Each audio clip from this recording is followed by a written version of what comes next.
नमस्कार। एक नई सुबह की शुरुआत के साथ एक बार फिर हम हाजिर हैं एक नए तेवर और नए कलेवर के साथ। नया सवेरा के इस बेहद नए नवेले अंक को लेकर मैं हूं शहला निगार और मेरे साथ हैं मेरे सहयोगी गौरव। शुक्रिया शैला। नमस्कार सभी को। और आपको बता दें कि आपको अगले 1 घंटे में देश और दुनिया की ताज़ा तरीन खबरें और साथ ही होगी फिल्म, साहित्य, संगीत और जीवन के संघर्षों से जुड़ी कुछ कहानियां और तमाम बड़ी और अहम खबरें हम आपको अपने इस सेगमेंट में रूबरू कराएंगे। आपको बता दें कि नया सवेरा में तमाम जो महत्वपूर्ण खबरें हैं उन पर हमारी पैनी नजर होगी। तो अगले 1 घंटे तक आप बने रहिए हमारे साथ और देखते रहिए नया सवेरा। लेकिन शुरुआत करेंगे इस वक्त की हेडलाइंस के साथ।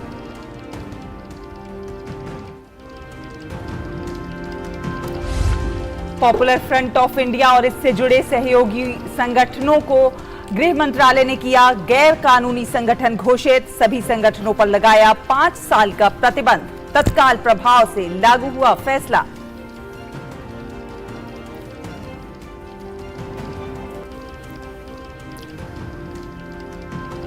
प्रधानमंत्री नरेंद्र मोदी आज अयोध्या में लता मंगेशकर चौराहे का वर्चुअल तरीके से करेंगे उद्घाटन। सरयू नदी के तट पर 7.9 करोड़ रुपए की लागत से विकसित किया गया चौराहा।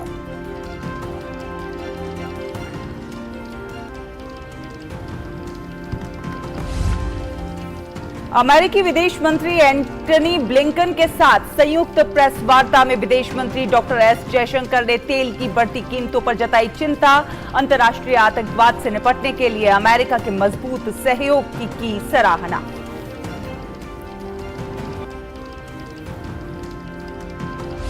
संयुक्त राष्ट्र सुरक्षा परिषद में भारत ने रूस यूक्रेन युद्ध पर रखा अपना पक्ष। कहा, यूक्रेन संघर्ष के लिए भारत का दृष्टिकोण बना रहेगा मानव केंद्रित। भारत ने शत्रुता को समाप्त करने और बातचीत व कूटनीति के जरिए समस्या को सुलझाने की बात दोहराई।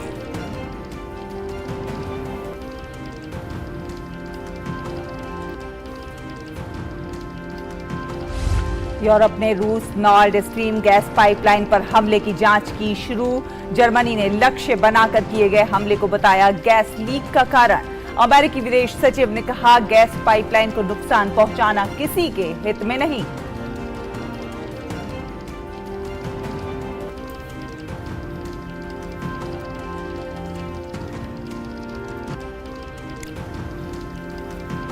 भारत और दक्षिण अफ्रीका के बीच 3 T20 मैचों की सीरीज का पहला मैच तिरुवनंतपुरम में आज।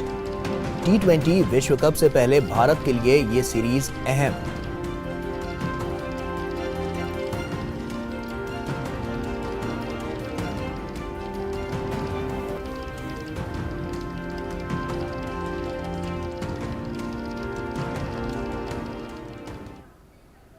और आइए शुरुआत करते हैं नया सवेरा की और सबसे पहले देखते हैं देश भर की कुछ खास खबरें। तो आपको बता दें कि केंद्र सरकार ने पॉपुलर फ्रंट ऑफ इंडिया यानी कि पीएफआई और इसके सहयोगी संगठनों को गैर कानूनी घोषित कर दिया है। केंद्र सरकार ने इन सभी पर 5 साल का प्रतिबंध लगाया है।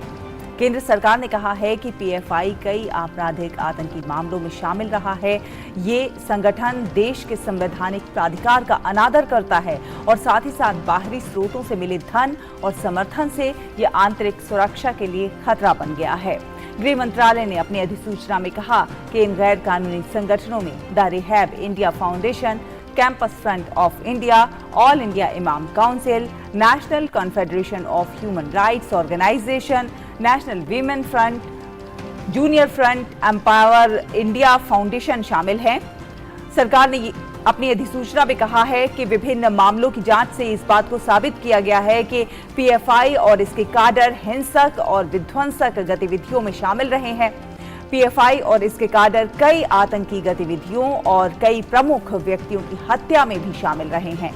पीएफआई के वैश्विक आतंकी समूहों के साथ संपर्क के भी कई सबूत मिले हैं। यहां तक कि इनके काडर ने आईसिस के लिए अफगानिस्तान, सीरिया, इराक में भी काम किया और कई मारे गए तो कुछ को सुरक्षा एजेंसियों ने गिरफ्तार भी किया है।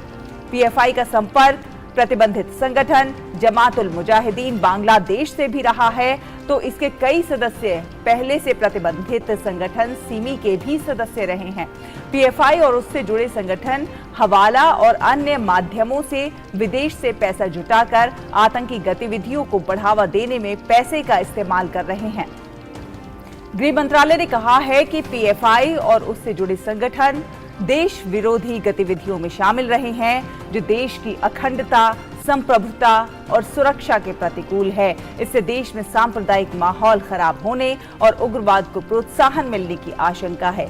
इतना ही नहीं, अधिसूचना में यह भी कहा गया है कि पीएफआई समाज के एक वर्ग विशेष को कट्टर बनाकर लोकतंत्र को कमजोर कर रहा है। इससे पहले हाल ही में एनआईए और ईडी ने संगठन के ऊपर देशव्यापी छापेमारी की थी, जिसमें देश विरोधी गतिविधियों के कई अहम सबूत बरामद हुए थे। तो संगठन के 100 से ज्यादा नेताओं और काडर को गिरफ्तार भी किया गया था। कल ही कई राज्यों की पुलिस ने भी संगठन से जुड़े लोगों के घरों पर छापेमारी की थी और कई लोगों को गिरफ्तार भी किया था। सुधाकर दास हमारे संवाददाता हमारे साथ जुड़ गए हैं। सुधाकर, बहुत बहुत स्वागत है आपका नया सवेरा में। Good morning. और सबसे पहले तो आपसे कल के बारे में जानना चाहेंगे। कल भी कई जगहों पर छापेमारी की है और पीएफआई के ठिकानों पर कई लोगों को गिरफ्तार भी किया गया है। जी बिल्कुल, देखिए करीब 250 लोगों को कल भी गिरफ्तार किया गया था। इससे पहले आपको पता है कि एनआईए, ईडी ने राज्य पुलिस बलों के साथ संयुक्त कार्रवाई की थी, उसमें भी 106 लोगों को गिरफ्तार किया गया था। और देखिए ये जो बैन लगाया गया है, ये जो प्रतिबंध लगाया गया है 5 वर्षों के लिए, कई अहम सबूत पीएफआई के खिलाफ इन कार्रवाइयों में भी मिले थे, खासतौर से देश विरोधी गतिविधियों के, आतंकी साजिशों के। उसके बाद ये बड़ी कार्रवाई की गई। और ऐसा नहीं है कि इस छापेमारी में ही ये सबूत मिले थे। पिछले कई वर्षों से देश विरोधी गतिविधियों में, संवैधानिक संस्थाओं पर प्रहार करने संबंधी गतिविधियों में, कट्टरवाद को एक वर्ग विशेष में बढ़ावा देने संबंधी गतिविधियों में पीएफआई लगा रहा था। उसके बाद ये प्रतिबंध लगाया गया। तो मैं आपको ये भी जानकारी देना चाहूंगा शैला, पीएफआई के साथ जो उससे संबंधित संगठन है, मसलन rehab India foundation, campus front of India, all India imam council, national confederation of human right organisation, women's front, junior front, empower India foundation, इस तरह के कई जो इससे संबंधित संगठन है, आप कह सकते हैं कि मुखौटे हैं, जिनके जरिए पैसे इकट्ठे किए जाते थे। और एक तरह से ये हब की तरह काम करता था पीएफआई, और उसके कई आप कह सकते हैं स्पोक थे या शिराएं थी। ये संगठन उस तौर से काम करते थे। तो एक सुनियोजित तरीके से धन इकट्ठा करना, विदेश से भी, देश के भीतर से भी, और इस तरह के आतंकी गतिविधियों को आगे बढ़ावा दे रहा था ये संगठन। उसके बाद ये बड़ी कार्रवाई की गई। ऐसे में सुधाकर, साफ तौर पर ये जो बड़ी कार्रवाई की गई है, इससे कहीं ना कहीं जो आतंकवाद की है वो कमर टूट जाएगी, क्योंकि कहीं ना कहीं जो लगातार जो गतिविधियां जिनका हम जिक्र कर रहे हैं और जिस पर हमारी पैनी नजर भी बनी हुई है, उस पर अब रोक लगने में ये काफी कारगर साबित होगा। बिल्कुल, देखिए इसके सदस्य सिर्फ देश के भीतर ही नहीं, आईएसआईएस हम जानते हैं वैश्विक आतंकी संगठन है। इसके सदस्य इराक, सीरिया, अफगानिस्तान जैसे जगहों पर जाकर आतंकी गतिविधियों में शामिल हुए, वहां मारे भी गए। यहाँ भी कई आईएसआईएस से भी संबंध थे पीएफआई के कैडर, उनको सुरक्षा एजेंसियों ने गिरफ्तार भी किया। और देखिए ये एक तरह से इस बैन का सबसे बड़ा फायदा किस तरह से होगा, हम जानते हैं कि करीब 350 लोगों को गिरफ्तार किया गया पीएफआई या उससे जुड़े ऑर्गेनाइजेशंस की तरफ से, चाहे स्टेट पुलिस ने गिरफ्तार किया हो या केंद्रीय एजेंसियों ने गिरफ्तार किया हो। तो एक तरह से उस संगठन की कमर भी टूटेगी। तो साथ ही साथ जो ये धन उगाही कर रहे थे समाज सेवा के नाम पर, जिसको समाज को तोड़ने में इस्तेमाल कर रहे थे, आतंक के लिए इस्तेमाल कर रहे थे, तो उस पर भी कहीं ना कहीं प्रतिबंध लग सकेगा, उस पर भी रोक लग सकेगी। और जो नोटिफिकेशन जारी किया गया है बीते कुछ अरसे में, कुछ वर्षों में, जो इनके द्वारा, हम चाहे एक प्रोफेसर का हाथ काटने की बात हो, कई प्रमुख लोगों की हत्या की बात हो, वो तमाम जिक्र इस नोटिफिकेशन में किया गया कि क्यों ये जरूरी हो गया था इस संगठन को प्रतिबंधित करना। सुधाकर, पीएफआई खुद को एक ऐसे संगठन के रूप में प्रस्तुत करता है जो कि अल्पसंख्यकों, दलितों और हाशिए पे खड़े लोगों के लिए काम करता हो, लेकिन इसके उलट उसकी गतिविधियां जो हैं वो एकदम रेडिकल इस्लामिस्ट वाली हैं।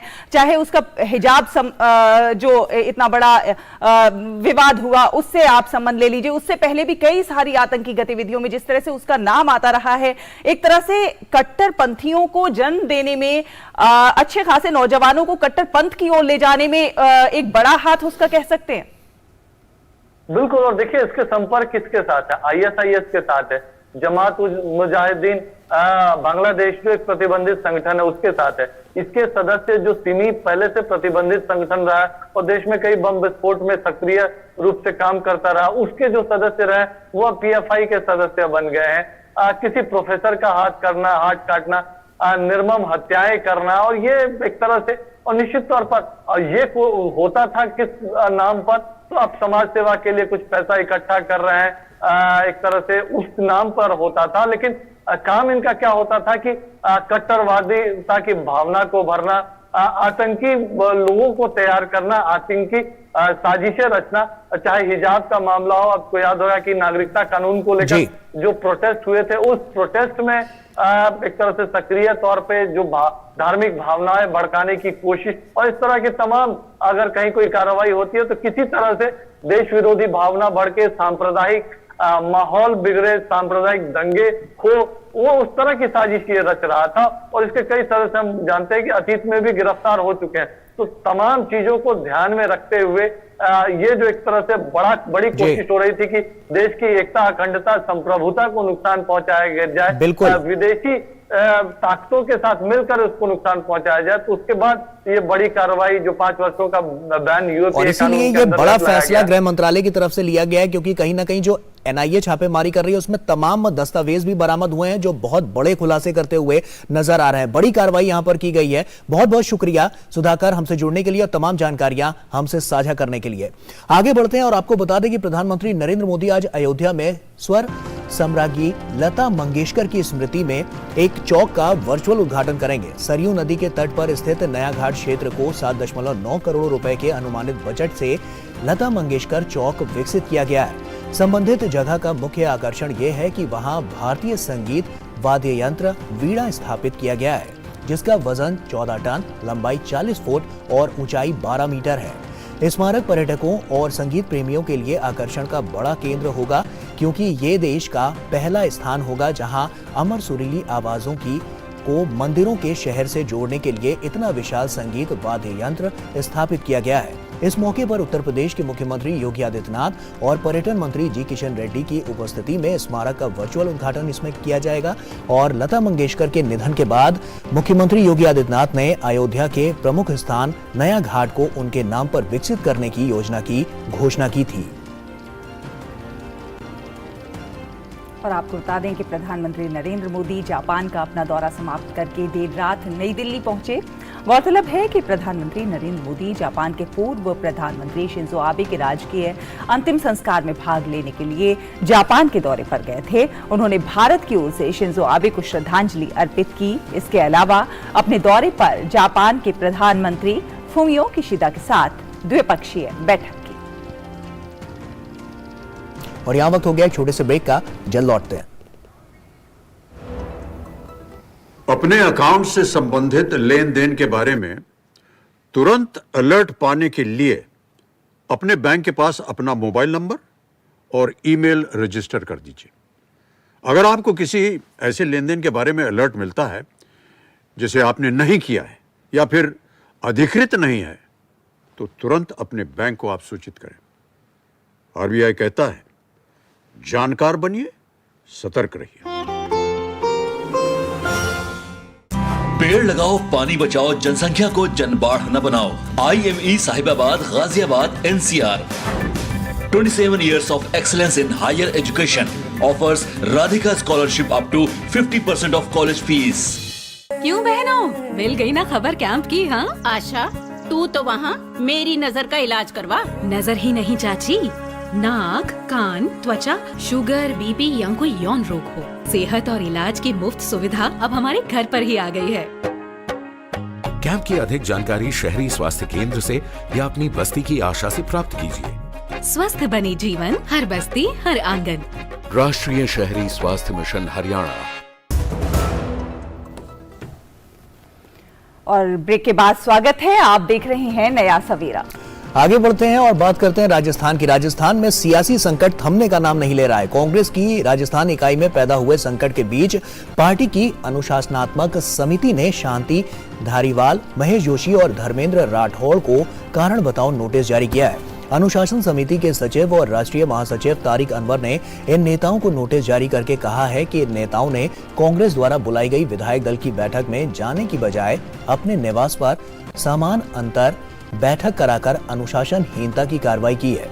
इससे पहले पार्टी पर्यवेक्षकों ने घोर अनुशासनहीनता के लिए मुख्यमंत्री अशोक गहलोत के करीबी तीनों नेताओं के खिलाफ अनुशासनात्मक कार्रवाई की अनुशंसा की थी।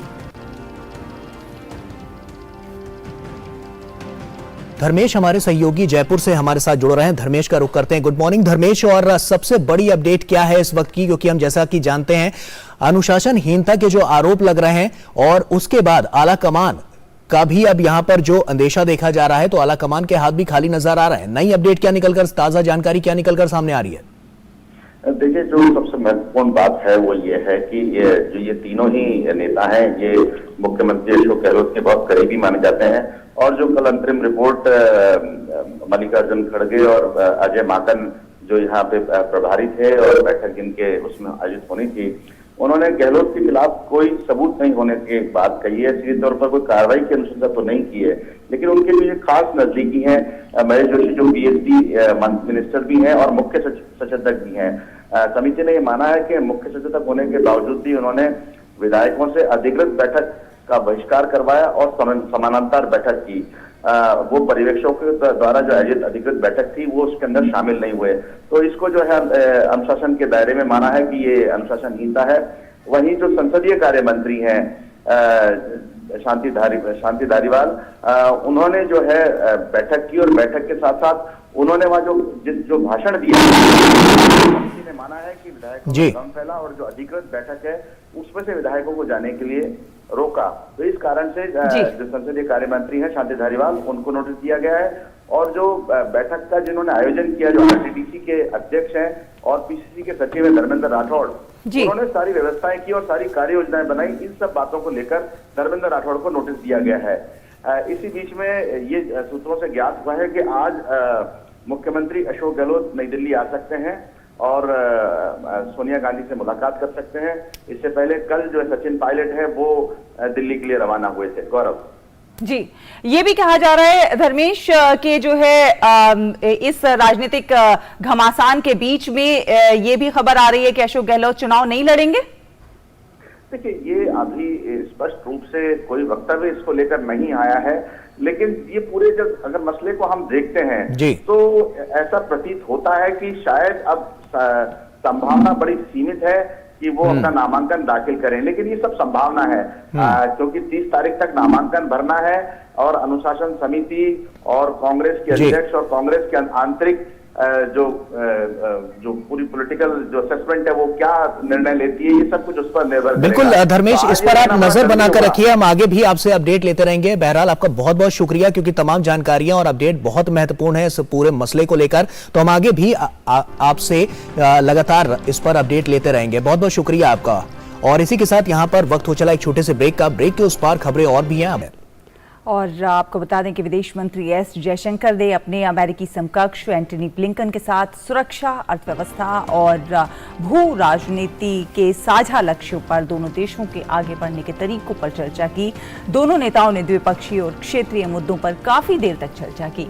मंगलवार को हुई ये बैठक 1 घंटे से अधिक समय तक चली। बैठक के बाद संयुक्त प्रेस वार्ता में विदेश मंत्री एस जयशंकर ने तेल की बढ़ती हुई कीमतों पर चिंता जताई। एस जयशंकर ने कहा कि विकासशील देश अपनी ऊर्जा जरूरतों को पूरा करने के लिए चिंतित हैं। ऊर्जा की कीमतें हद से ज्यादा बढ़ी हुई हैं, इनकी कीमतों में नरमी आनी चाहिए। विदेश मंत्री ने कहा कि अधिक भरोसेमंद आपूर्ति श्रृंखला को बढ़ावा देने में भारत अमेरिका का हित है। इसके साथ ही एस जयशंकर ने अंतर्राष्ट्रीय आतंकवाद से निपटने के लिए अमेरिका से भारत को मिले मजबूत सहयोग की भी सराहना की। उन्होंने कहा कि हमें कट्टरपंथ, उग्रवाद और कट्टरवाद का मिलकर मुकाबला करना चाहिए। इसके साथ ही विदेश मंत्री एस जयशंकर ने वीजा संबंधी चुनौतियों का मुद्दा भी उठाया। विदेश मंत्री एंटनी ब्लिंकन ने एस जयशंकर को आश्वस्त किया कि अमेरिका वीजा संबंधी चिंताओं को दूर करने का लक्ष्य बना रहा है। और यूएनएससी की बैठक में संयुक्त राष्ट्र में भारत की स्थायी प्रतिनिधि रुचिरा कंबोज ने रूस यूक्रेन युद्ध पर अपना पक्ष रखते हुए कहा कि यूक्रेन संघर्ष अंतर्राष्ट्रीय समुदाय के लिए गंभीर चिंता का विषय है। भारत ने बार बार शत्रुता को तत्काल समाप्त करने और बातचीत और कूटनीति के माध्यम से इस संघर्ष को हल करने की आवश्यकता का आह्वान किया है। The trajectory of the Ukraine conflict is a matter of profound concern for the international community. India has repeatedly called for an immediate cessation of hostilities and the need to resolve the ongoing conflict through dialogue and diplomacy. This was also stated unequivocally by Prime Minister Modi during his meeting with President Putin in the sidelines of the recent SCO summit in Tashkent. We firmly believe that the global order should be anchored on international law, the UN Charter, and respect for the sovereignty and the territorial integrity of states. और आपको बता दें कि Chandigarh airport का नाम आज से शहीद भगत सिंह के नाम पर जाना जाएगा। प्रधानमंत्री नरेंद्र मोदी ने इस रविवार को अपने मन की बात कार्यक्रम में चंडीगढ़ एयरपोर्ट का नाम शहीद भगत सिंह के नाम पर करने का ऐलान किया था। प्रधानमंत्री मोदी ने अपने संबोधन में कहा था कि भगत सिंह जी को श्रद्धांजलि स्वरूप ये एक महत्वपूर्ण निर्णय लिया गया है। वहीं चंडीगढ़ हवाई अड्डे का नाम शहीद भगत सिंह के नाम पर पंजाब के लोगों ने दिल खोलकर प्रधानमंत्री मोदी के फैसले का स्वागत किया है। और वहीं सुप्रीम कोर्ट ने 5 न्यायाधीशों की एक और संविधान पीठ का गठन किया है। यह संविधान पीठ 5 महत्वपूर्ण मामलों की सुनवाई करेगी, जिनमें 500 और 1000 रुपए के नोटों को बंद करने के केंद्र सरकार के 2016 के फैसले को चुनौती देने का मामला शामिल है। वर्तमान में प्रधान न्यायाधीश यूयू ललित और जस्टिस DY चंद्रचूड़ और जस्टिस संजय किशन कौल की अध्यक्षता वाली 5 न्यायाधीशों की संविधान पीठें विभिन्न विवादास्पद मुद्दों पर सुनवाई कर रही हैं। चौथी 5 संसदीय संविधान पीठ की अध्यक्षता जस्टिस S अब्दुल नजीर करेंगे और इसमें justice BR Gavai, justice AS Bopanna, justice V Ramasubramanian और जस्टिस BV नागरत्ना शामिल होंगे। ये पीठ आज से 5 महत्वपूर्ण मामलों की सुनवाई करेगी। सबसे पहले ये केंद्र सरकार के 8 नवंबर 2016 के नोटबंदी के फैसले को चुनौती देने वाली 58 याचिकाओं की सुनवाई शुरू करेगी। और सुप्रीम कोर्ट की सुनवाई की लाइव स्ट्रीमिंग कल से शुरू हुई और पहले ही दिन 8 लाख से ज्यादा लोगों ने इसका लाइव प्रसारण देखा। सुप्रीम कोर्ट ने एक बयान जारी करके इसे एक ऐतिहासिक दिन बताया है और कहा है कि 8 लाख से ज्यादा लोगों ने इसका सीधा प्रसारण देखा। कोर्ट नंबर 1 में बैठी संविधान पीठ की अध्यक्षता प्रधान न्यायाधीश यूयू ललित ने की। कोई भी व्यक्ति सुप्रीम कोर्ट की वेबसाइट पर जाकर लाइव स्ट्रीमिंग का आइकॉन क्लिक करके सीधा प्रसारण देख सकता है। और वाराणसी की ज्ञानवापी श्रृंगार गौरी मुकदमे से जुड़े मामले में इलाहाबाद हाई कोर्ट में आज एक बार फिर से सुनवाई होगी। इस मामले में 5 याचिकाएं दाखिल की गई थीं। इनमें से 3 याचिकाओं पर सुनवाई पूरी हो चुकी है। वाराणसी की अदालत से जारी विवादित परिसर का सर्वेक्षण SI से कराए जाने के आदेश के खिलाफ दाखिल 2 याचिकाओं पर हाईकोर्ट में आज सुनवाई होगी। आज की सुनवाई में आर्कियोलॉजिकल सर्वे ऑफ इंडिया को अपना हलफनामा दाखिल करना होगा और साथ ही ASI के डायरेक्टर जनरल को व्यक्तिगत रूप से कोर्ट में पेश होना होगा। जम्मू कश्मीर के कुलगाम में सुरक्षा बलों को एक बड़ी कामयाबी मिली है। सुरक्षा बलों ने मुठभेड़ में 2 आतंकी ढेर कर दिए। पुलिस ने बताया कि सुरक्षा बलों को कुलगाम के आहवाटू इलाके में आतंकवादियों की मौजूदगी की सूचना मिली थी, जिसके बाद वहां पर घेराबंदी करके तलाशी अभियान शुरू किया गया। एक की पहचान मोहम्मद आसिफ वानी और दूसरे की मोहम्मद शफी गनी के रूप में हुई है। वहीं इनके पास पुलिस ने 2 AK-47 राइफल और गोला बारूद बरामद किया है।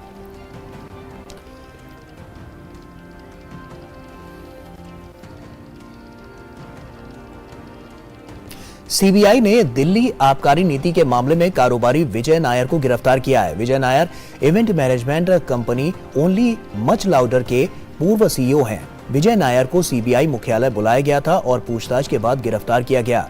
विजय नायर को साजिश, कोर्टिलाइजेशन और चुने हुए लाइसेंस के लिए गिरफ्तार किया गया है। CBI ने आरोप लगाया है कि विजय नायर के माध्यम से एक शराब फर्म के मालिक से रिश्वत ली गई थी। CBI ने दिल्ली आबकारी नीति मामले में FIR दर्ज की थी, जिसमें विजय नायर, दिल्ली के डिप्टी CM मनीष सिसोदिया और 13 अन्य लोगों के नाम थे।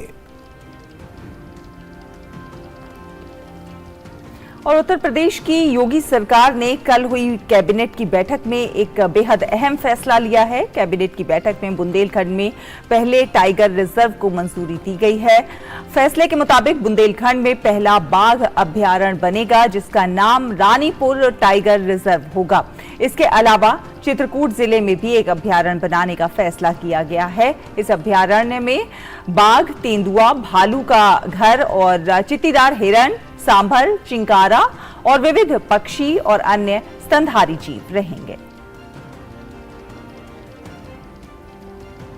और यहां वक्त हो चला एक छोटे से ब्रेक का, जल्द लौटते हैं।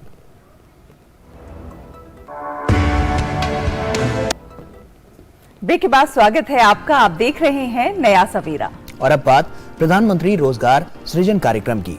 आपको बता दें कि प्रधानमंत्री रोजगार सृजन कार्यक्रम लोगों को रोजगार दिलाने में वरदान सिद्ध हो रहा है। छत्तीसगढ़ के जांजगीर चांपा में केंद्र सरकार द्वारा चलाई गई प्रधानमंत्री रोजगार सृजन कार्यक्रम के जरिए जिले के सैकड़ों युवाओं को रोजगार मिला है। हाल ही में खादी और ग्रामोद्योग ने वित्त वर्ष 2021 से 22 में अब तक जिले में सबसे अधिक रोजगार सृजन का रिकॉर्ड भी बनाया है। पेश है जमीनी हकीकत से जुड़ी हुई ये खास रिपोर्ट।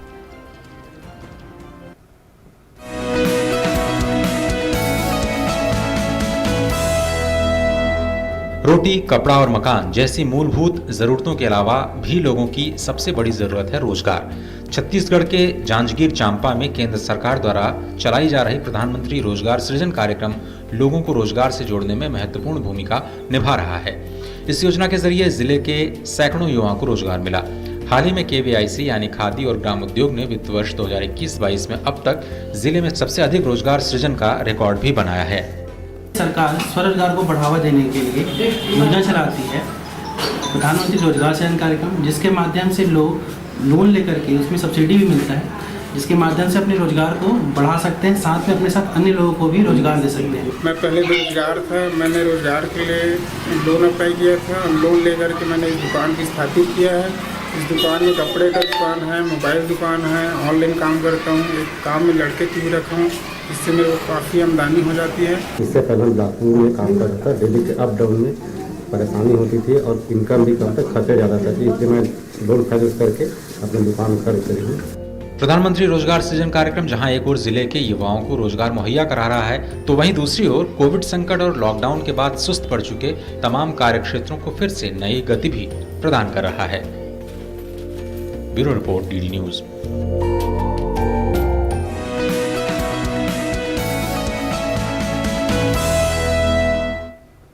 और आकांक्षी जिला योजना के तहत सिमडेगा जिला विकास की राह पर तेजी के साथ अग्रसर है। इस योजना के तहत जिले में विकास कार्यों को गति मिली है और मूलभूत सुविधाओं का विस्तार हुआ है, जिसका सीधा लाभ आम लोगों को मिलने लगा है।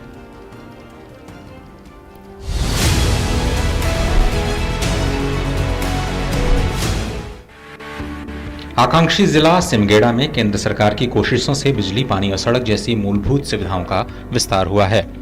स्थानीय निवासियों के मुताबिक कुछ वर्ष पूर्व तक जिले में बिजली की स्थिति बेहद खराब थी और पावर कट आम बात थी, लेकिन आकांक्षी जिला बनने के बाद जिले के विकास पर ध्यान दिया गया, जिसके कारण अब बिजली की स्थिति पहले के मुकाबले काफी बेहतर हुई है। वहीं गांव तक अच्छी सड़कें भी बन रही हैं। पानी की टंकी के माध्यम से पेयजल की सुविधाएं भी दी जा रही हैं, जिसके कारण लोगों को काफी राहत मिली। जब से सिमडेगा को आकांक्षी जिला घोषित किया गया है, काफ़ी तरक्की यहाँ देखी गई है। बिजली की बात रही तो बिजली पहले सिमडेगा में काफ़ी दिनों चली जाती थी, अभी बिजली की स्थिति काफ़ी अच्छी रही है ना। पहले बिजली हफ्तों गुजर जाती थी तब आती थी, लेकिन अब बिजली जो है, बिजली की समस्या ऐसी नहीं रही है। सिमडेगा में सड़क जहाँ देखा जाए तो सड़क में भी काफी विकास हुआ है। जल मिला और बन गया, माने कि सरकार बर से हमरे के बहुत बहुत सुविधा होते। पहले बहुत बहुत दूर से पानी लानत रही। सिमडेगा में मूलभूत सुविधाओं के साथ ही हेल्थ सेक्टर में काफी काम हुआ। जिले में स्वास्थ्य सेवाओं के बारे में जानकारी देते हुए civil surgeon doctor Naval Kumar ने बताया कि बेहतर स्वास्थ्य सेवा के लिए सिमडेगा के सदर अस्पताल को कायाकल्प सम्मान मिला है। साथ ही कोरोना से सुरक्षा के मद्देनजर वैक्सीनेशन का काम भी अनवरत जारी है। टीबी और कुष्ठ उन्मूलन की दिशा में भी महत्वपूर्ण कार्य हुए हैं।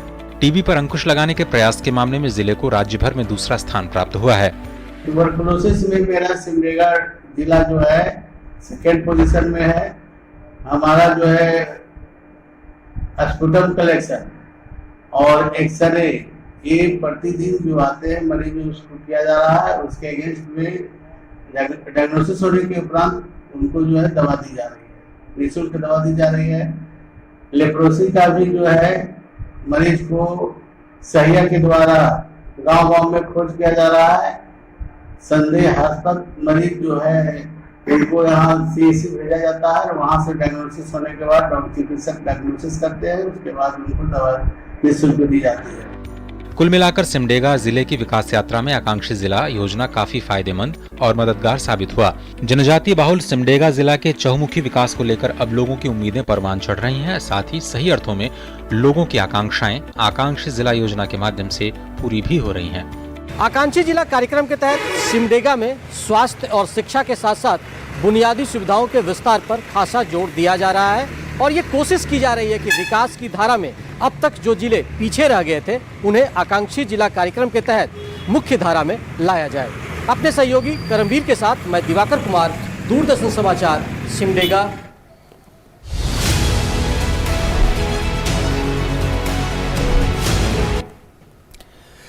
तेजी के साथ बदलते इस दौर में लोगों की जीवन शैली भी बदली है। काम करने के तरीकों के साथ खान पान में भी काफी बदलाव आया है। इसका असर लोगों की सेहत पर भी पड़ रहा है। आज देश और दुनिया में काफी लोग मधुमेह से पीड़ित हैं।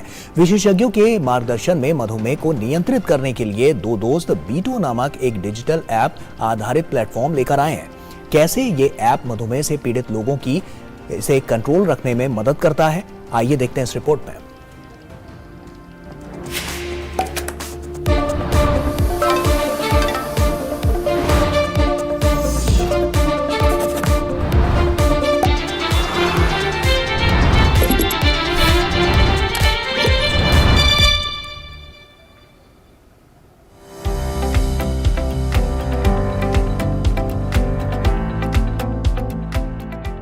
देश में 20 करोड़ से अधिक लोगों को मधुमेह का खतरा है। मधुमेह से पीड़ित 95% लोग टियर 2 और उसके बाद आने वाले शहरों से होते हैं, जबकि भारत में केवल 5% एंडोक्राइनोलॉजिस्ट टियर 2 शहरों में है। डॉक्टर और रोगी के अनुपात को देखते हुए अधिकांश विशेषज्ञ डॉक्टर महानगरों या टियर 1 शहरों में रहते हैं। इससे छोटे शहरों के लोगों के सामने डॉक्टर तक समय पर पहुंचने और अधिक खर्च की समस्या बनी रहती है। मधुमेह के साथ अपनी व्यक्तिगत लड़ाई को जीतने के लिए इस समस्या से लड़ने की सोची दो स्कूली दोस्तों ने और दोनों निकल पड़े तकनीक और वरिष्ठ चिकित्सा विशेषज्ञों की मदद से बीटो ऐप बनाने की राह पर। जब मैं अपने फ्रेंड यश से मिला और मेरे को बहुत ही हैरानी हुई कि यश एक हेवी डायबिटिक बन गए थे, उनका HbA1c बहुत हाई था और जब हम दोनों ने बात करनी शुरू करी हमें ऐसा लगा कि शायद हम दोनों कुछ अपने लिए बेटर कर सकते हैं अपनी डायबिटीज़ के कंट्रोल और मैनेजमेंट के लिए। और अगर हम लोगों ने कुछ एक डिजिटल सोल्यूशन क्रिएट कर दी तो वो सिर्फ हमें ही नहीं इम्पैक्ट करेगी बट करोड़ों इंडियंस जो कि अनफॉर्चुनेटली आज डायबिटीज़ से सफ़र कर रहे हैं उनके हाथों में पहुँचा के उनको हेल्प कर पाएँ एक अफोर्डेबल वे में डायबिटीज़ को मैनेज और कंट्रोल करने के लिए। बीटो ऐप को लॉन्च करने के साथ स्टार्टअप ने मधुमेह से पीड़ित लोगों के लिए डिजिटल तौर पर उच्च गुणवत्ता वाली स्वास्थ्य देखभाल और घरेलू निगरानी समाधानों को कम कीमत पर मधुमेह पीड़ितों को मुहैया कराना मुमकिन किया है। मरीज व्यक्ति अपने घर पर अपने घर में सुविधा अनुसार अपने सिर्फ सेल फोन या अपने स्मार्टफोन के माध्यम से घर बैठे हमसे परामर्श कर सकता है, जिससे वो परामर्श का समय उसका कम हो जाता है। हम भी ज़्यादा से ज़्यादा लोगों को परामर्श दे सकते हैं। हमारे पास चूंकि उसका पहले से पूरा डेटा होता है, उसकी पूरी हिस्ट्री होती है, उसकी पूरी इन्वेस्टिगेशन की रिपोर्ट होती है, तो हमको भी उससे डिस्कस करना या उसके बारे में ज़्यादा समझना आसान होता है और उसके आधार पर हम उसका एक समुचित इलाज, उसका प्रॉपर ट्रीटमेंट हम प्रिस्क्राइब करते हैं। बीटो का अभिनव और किफायती ग्लूकोमीटर स्मार्टफोन के साथ अटैच होकर ऐप के जरिए काम करता है, जिसकी मदद से स्टार्टअप के साथ जुड़े लोग मधुमेह के बारे में जानकारी हासिल करके उसे आसानी से नियंत्रित कर सकते हैं। हमने एक बीटो में एक ग्लूकोमीटर बनाया जो आपके स्मार्टफोन के साथ डायरेक्टली कनेक्ट कर देता है और आपका जो डेटा है, जो इन्फॉर्मेशन है, वो रियल टाइम एक ऐप पे चली जाती है जो बीटो ऐप है और वही इन्फॉर्मेशन क्लाउड में चली जाती है। क्योंकि ये इन्फॉर्मेशन हमारे पास आ जाती है, इस इन्फॉर्मेशन पे हम आपको एक्शनेबल इंसाइट देते हैं। लोगों को पता चल जाता है अगर उनकी ब्लड शुगर बहुत हाई है, बहुत लो है, उनको क्या करना चाहिए। और अगर उनको इसके बारे में ज़्यादा नहीं पता, वो एक सर्टिफाइड डायबिटीज़ एजुकेटर या एक न्यूट्रिशनिस्ट से बात कर सकते हैं या एक्सपर्ट डॉक्टर्स की सलाह भी ले सकते हैं। स्टार्टअप मधुमेह पीड़ितों के लिए जो सुविधाएं दे रहा है उनमें प्रमुख मधुमेह विशेषज्ञों के साथ आभासी परामर्श और बिना किसी अतिरिक्त लागत के मधुमेह बीपी की सभी दवाइयां घर तक पहुंचाना शामिल है। ये स्टार्टअप पूरे देश में लोगों के लिए स्वास्थ्य प्रबंधन प्रणाली को नया स्वरूप देने की राह पर है। मेघना देव की रिपोर्ट, डीडी न्यूज़। और अब बात करेंगे नवरात्र की। शारदीय नवरात्र का आज तीसरा दिन है। नवरात्रि के 9 दिनों तक मां दुर्गा के अलग अलग स्वरूपों की आराधना की जाती है। नवरात्रि के तीसरे दिन आज मां दुर्गा की तीसरी शक्ति चंद्रघंटा की पूजा की जाती है। श्रद्धालु मंदिरों में मां से स्वास्थ्य, समृद्धि और सुख शांति की प्रार्थना करने पहुंच गए हैं। मंदिरों में श्रद्धालुओं की भीड़ उमड़ रही है। मां के मंदिर में सुबह से ही भक्तों की लंबी कतारें लगी हुई हैं। लोग दूर दूर से मां के दर्शन के लिए पहुंच रहे हैं। देश के हर एक क्षेत्र में शारदीय नवरात्र की छटा ही निराली होती है। पश्चिम बंगाल में दुर्गा पंडाल की आभा अनोखी होती है तो गुजरात में दांडिया महोत्सव अपनी ही छटा बिखेरता है। और नवरात्रि के तीसरे दिन आज मां दुर्गा की तीसरी शक्ति चंद्रघंटा की पूजा की जा रही है। प्रधानमंत्री नरेंद्र मोदी ने ट्वीट कर कहा कि नवरात्रि में आज दुर्गा मां के तीसरे स्वरूप देवी चंद्रघंटा की पूजा आराधना का दिन है। उनकी असीम कृपा से हर किसी का जीवन वीरता और विनम्रता से सुशोभित हो, यही प्रार्थना है। और भगत सिंह की 115वीं जयंती पर प्रधानमंत्री नरेंद्र मोदी ने अपने ट्वीट संदेश में कहा है कि मैं शहीद भगत सिंह जी को उनकी जयंती पर नमन करता हूं। उनका साहस हमें बहुत प्रेरित करता है। हम अपने राष्ट्र के लिए उनके दृष्टिकोण को साकार करने के लिए अपनी प्रतिबद्धता को दोहराते हैं। और आइए अब देखते हैं दुनिया भर की कुछ खास खबरें।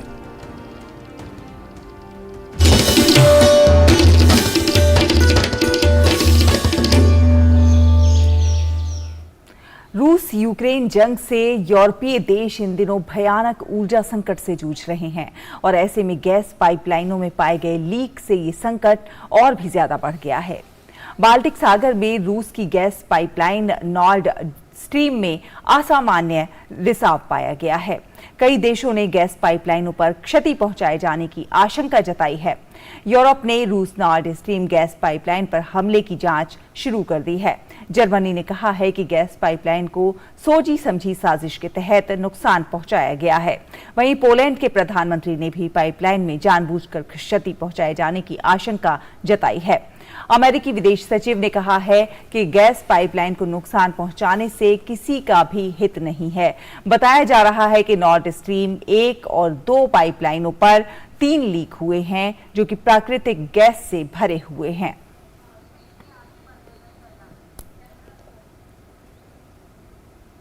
और अब बात करेंगे कारोबार की। भारतीय रिजर्व बैंक की मौद्रिक नीति समिति की 3 दिवसीय बैठक आज से शुरू हो रही है। समिति शुक्रवार को मुंबई में अपनी नीतिगत घोषणा करेगी। आरबीआई गवर्नर शक्तिकांत दास की अध्यक्षता में 3 दिवसीय बैठक की समीक्षा होगी। आरबीआई गवर्नर शक्तिकांत दास इस समीक्षा बैठक के नतीजे का ऐलान 30 सितंबर को करेंगे। आरबीआई ने जून और अगस्त में रेपो दर में 0.50% की वृद्धि की थी। जून में आरबीआई की नीतिगत रेपो दर को 50 आधार अंक बढ़ाकर 5.40% कर दिया गया था। फेडरल रिजर्व द्वारा दरों में वृद्धि के बाद विदेशी मुद्रा बाजार में हालिया घटनाक्रमों को देखते हुए इस बार मौद्रिक नीति पर अधिक बारीकी से नजर रखी जाएगी।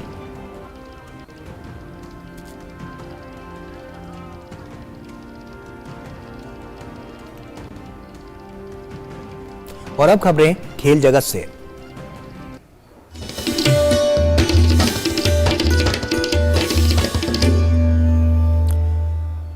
ऑस्ट्रेलिया के खिलाफ मिली 2-1 की सीरीज के बाद भारतीय टीम की नजरें अब दक्षिण अफ्रीका के खिलाफ सीरीज अपने नाम करने पर लगी हुई हैं। दक्षिण अफ्रीका के खिलाफ 3 मैचों की T20 सीरीज का पहला मैच तिरुवनंतपुरम में खेला जाएगा। अगले महीने ऑस्ट्रेलिया में T20 वर्ल्ड कप का आयोजन होना है। उसकी तैयारियों को अंतिम रूप देने के लिए भारत के पास ये आखिरी सीरीज है। और अब बात सभ्यता और संस्कृति के विविध रंगों को समेटे सेगमेंट हेरिटेज वॉक की।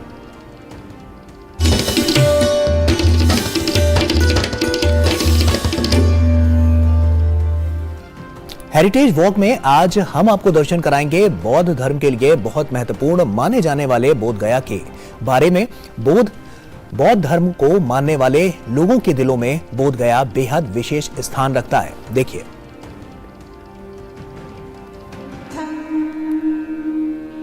बोध गया भारत की ऐतिहासिक विरासतों में से एक है, जिसे गौतम बुद्ध की नगरी और बौद्ध धर्म का महत्वपूर्ण केंद्र माना जाता है। बोध गया बिहार के गया जिले से सटा हुआ एक छोटा सा शहर है। यह शहर गंगा की सहायक नदी फल्गु नदी के किनारे बसा हुआ है। बोध गया को दुनिया के सबसे पवित्र शहरों में से एक माना जाता है, क्योंकि यहाँ पर स्थित महाबोधि मंदिर के बोधि वृक्ष के नीचे ही भगवान बुद्ध को ज्ञान की प्राप्ति हुई थी। बौद्ध धर्म को मानने वाले खास तौर पर बोध गया को ज्यादा महत्व देते हैं, क्योंकि यहीं से सिद्धार्थ का नाम गौतम बुद्ध हुआ और बौद्ध धर्म की नींव पड़ी। यह मंदिर वास्तुकला और बौद्ध धर्म की परंपराओं का सुंदर नमूना है। विभिन्न धर्मों के लोग यहाँ आध्यात्मिक शांति की तलाश में आते हैं। ऐतिहासिक एवं धार्मिक बौद्ध मंदिर को वर्ष 2002 में यूनेस्को द्वारा विश्व विरासत घोषित किया गया था। यहाँ देश के ही नहीं बल्कि पूरे विश्व के पर्यटक बड़ी संख्या में आते हैं। अहिंसा, करुणा, शांति और प्रेम का संदेश देने वाले महात्मा बुद्ध की यह कर्मस्थली पर्यटकों को अपनी ओर काफी आकर्षित करती है। Bureau report, DD news. और अब बात विज्ञान जगत की।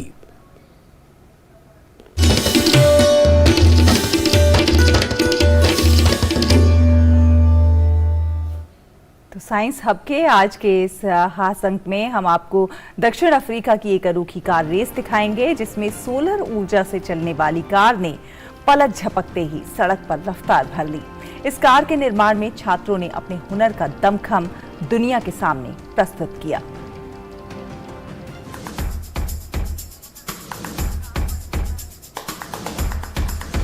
अभी तक आपने बाइक रेस और फॉर्मूला 1 कार रेस देखी होगी, लेकिन क्या कभी आपने सोलर ऊर्जा से चलने वाली कार रेस के नज़ारों को देखा है? नहीं?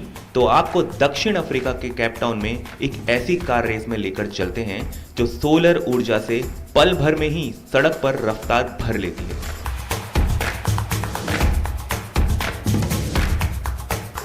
इस सोलर कार को एक रेस प्रतियोगिता में शामिल किया गया है।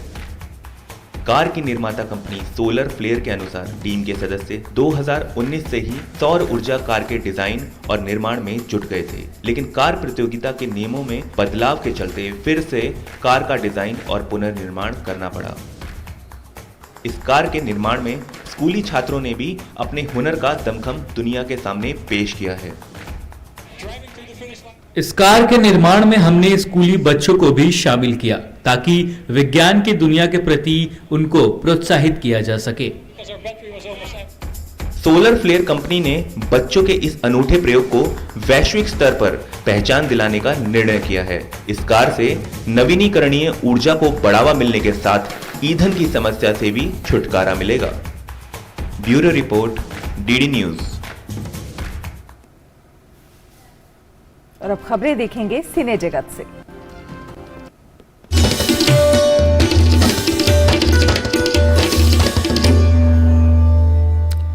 सिनेमा इस हफ्ते के आज के अंक में हम आपको सस्पेंस, पॉलिटिक्स और एक्शन से भरपूर वेब सीरीज जामताड़ा पार्ट 2 की कहानी से रूबरू कराएंगे।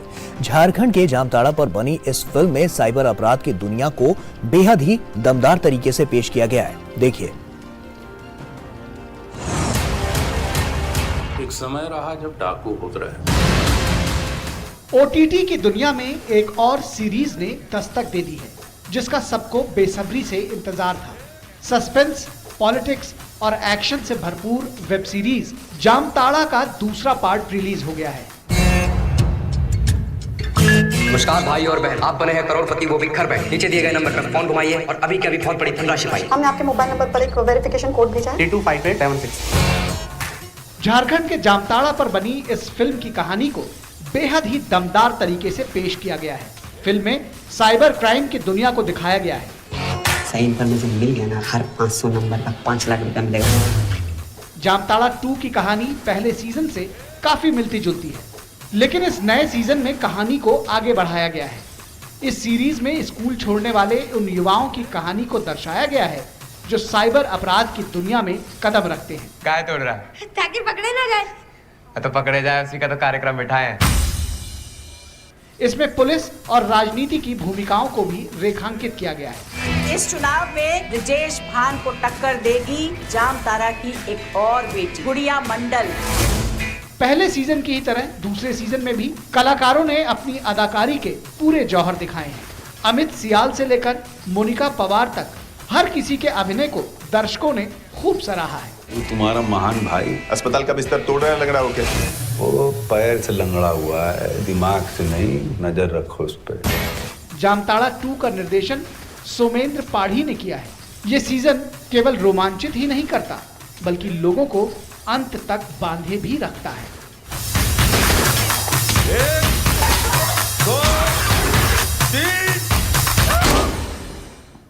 और गौरव, स्वर साम्राज्ञी लता मंगेशकर की आज जयंती है। कहते हैं कि मेरी आवाज़ ही मेरी पहचान है। उनका ये गीत लोगों के दिलों में घर कर गया, ऐसा कि हर कोई अपनी आवाज़ के लिए ये बात बोलता है। बिल्कुल, और स्वर कोकिला को लेकर हमेशा से देखा गया है, क्योंकि उनको लेकर भी ये बातें हमेशा से साफ तौर पर नजर आई हैं।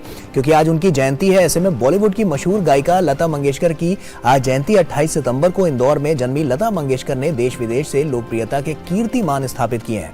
लता जी ने लगभग 30 से ज्यादा भाषाओं में फिल्मी और गैर फिल्मी गाने गाए हैं। लता जी की जीवनी पर एक विशेष रिपोर्ट आपको दिखाते हैं।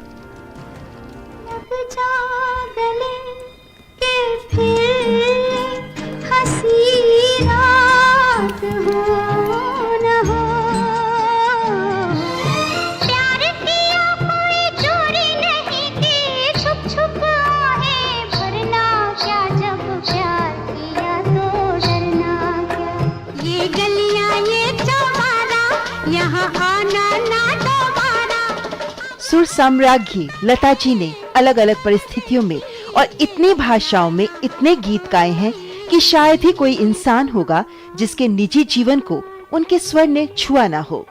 मुंबई का एक उपनगर मालाड में स्टेशन से दूर काम पर जाने के लिए तांगा ना लेकर एक लड़की पैदल ही चल दिया करती थी, ताकि बचे पैसे साग सब्जी खरीदने के काम आए। चरितार्थ के लिए पाई पाई बचाने वाली ये लड़की लता मंगेशकर के नाम से पहचानी गई। लता जी के पिता स्वराधीश मास्टर दीनानाथ मंगेशकर को ज्योतिष विद्या भी अवगत थी। अपनी ये पुत्री विश्व पटल पर नाम स्थापित करेगी, लेकिन उसकी कीर्ति जीते जी देखना नसीब नहीं होगा, ये भी वो अच्छी तरह जानते थे। देश की स्वतंत्रता के साथ साथ लता जी का पार्श्व गायन क्षितिज पर उदय हुआ। देश के आजादी के अमृत महोत्सव के साथ साथ भारत रत्न लता जी के पार्श्व गायन करियर का अमृत महोत्सव मनाने का सौभाग्य प्राप्त होना एक अनोखा संयोग है।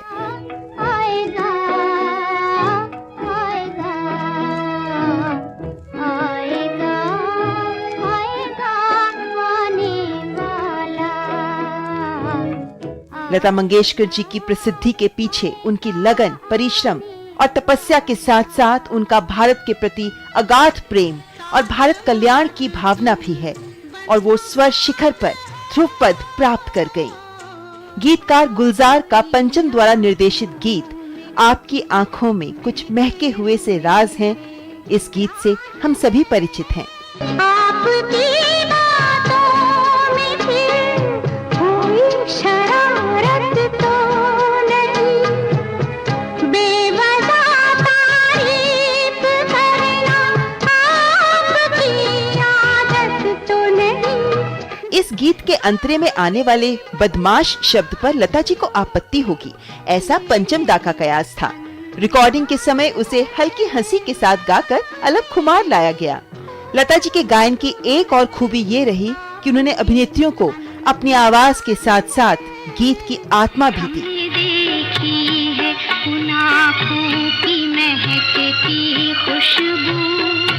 हाथ से छू के इसे रिश्तों का इल्जाम न दो। उनके गीत अलग अलग कालखंड की अभिनेत्रियों पर बिल्कुल सटीकता से सजे।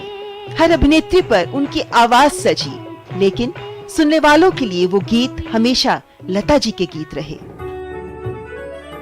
मन की बात रेडियो कार्यक्रम के दौरान प्रधानमंत्री ने लता मंगेशकर जी के साथ हुई उनकी बातचीत को देशवासियों के साथ साझा किया। आप क्या है आपको खुद पता नहीं है। मैं जानती हूँ कि आपके आने से भारत का चित्र बदल रहा है और वही मुझे बहुत खुशी होती है, बहुत अच्छा लगता है। बस दीदी आपके आशीर्वाद बने रहे, पूरे देश पर आपके आशीर्वाद बने रहे और हम जैसे लोग कुछ न कुछ अच्छा करते रहे। मुझे आपने हमेशा प्रेरणा दी है, आपकी चिट्ठी भी मुझे मिलती रहती है और आपकी कुछ न कुछ भेंट सौगात भी मुझे मिलती रहती है। तो एक अपनापन जो एक पारिवारिक नाता है उसका एक विशेष आनंद मुझे होता है। नहीं, मैं आपको बहुत तकलीफ नहीं देना चाहती हूँ क्योंकि मैं देख रही हूँ, जानती हूँ कि आप कितने बिजी होते हैं और आपको कितना काम होता है, क्या क्या सोचना पड़ता है। जब आप जाके अपनी माताजी को पाँव छू के आए, देखा, तो मैंने भी किसी को भेजा था उनके पास और उनका आशीर्वाद लिया। हाँ, मेरी माँ को याद था और वो मुझे बता रही थी जी। हाँ, और टेलीफोन पे उन्होंने मुझे आशीर्वाद दिया तो मुझे बहुत अच्छा लगा। हमारी माँ बहुत प्रसन्न थी आपके इस प्यार के कारण। जी जी। और मैं आपका बहुत आभारी हूँ कि आप हमेशा मेरी चिंता करती हैं। लता मंगेशकर भारत के दिग्गज गायकों में से एक ऐसा नाम है जिन्होंने 1000 से ज्यादा फिल्मों में गाने गाए। साथ ही उन्होंने कई क्षेत्रीय भाषाओं में भी अपनी मधुर आवाज दी। दादा साहेब फाल्के, भारत रत्न और कई राष्ट्रीय पुरस्कारों सहित देश भर में कई अंतर्राष्ट्रीय पुरस्कार अपने नाम कर चुकी लता दी आज भी अपने गीतों के माध्यम से सुनने वालों के दिलों में जिंदा हैं और जिंदा रहेंगी।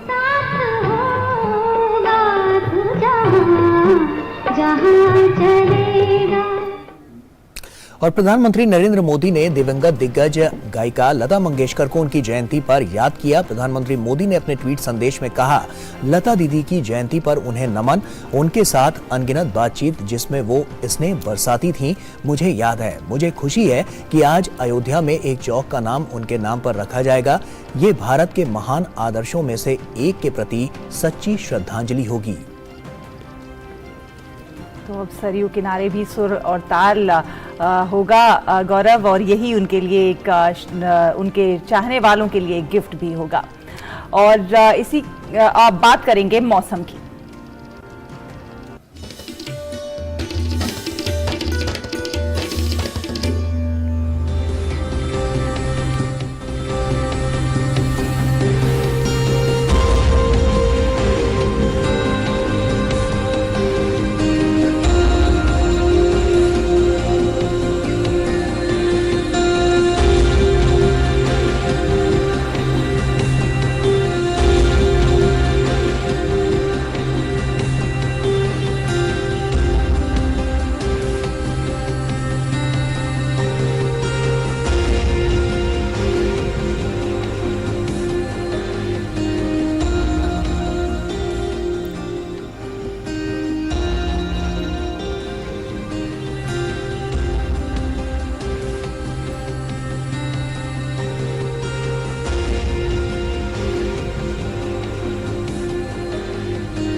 और इसी के साथ नया सवेरा के इस खास अंक में फिलहाल इतना ही, लेकिन जाने से पहले देश भर में नवरात्र की धूम है। गुजरात में दांडिया महोत्सव अपनी अनोखी छटा बिखेरता है। नए सवेरे के इस अंक में फिलहाल आज के लिए इतना ही, लेकिन जाने से पहले आपको छोड़ चलते हैं गरबे के रंग में रंगे गुजरात की झलकियों के साथ। तो हमें और हमारी पूरी टीम को दीजिए इजाजत। नमस्कार। नमस्कार।